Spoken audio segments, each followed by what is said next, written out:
Itangazo ku bantu bifuza kwiyandikisha gukora ikizamini.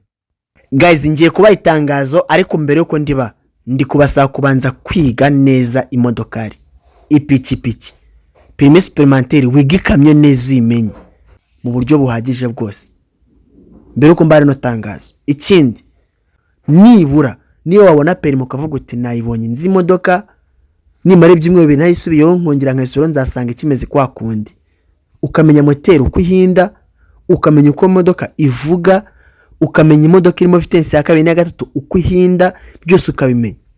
Ubu rero niba wifuza kwiyandikisha gukora ikizamini cy'uruhushya rwa burundu muri Kigali, kode zirimo, wakiyandikisha ubu ngubu nta kibazo, mube maso. Ikindi, ishuri Skills Driving and Language School duhari kugira ngo tugufashe 100% kwiga neza Icyongereza, Igishinwa, Ikidage, Icyesipanyolo, indimi mpuzamahanga.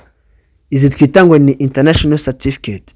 Ushaka kwiga TOEFL, Duolingo, IELTS, TESOL Canada n'izindi cyangwa se PDE n'izindi, ubu wasanga ufite permis ariko utazi kuvuga Icyongereza, ni kibazo.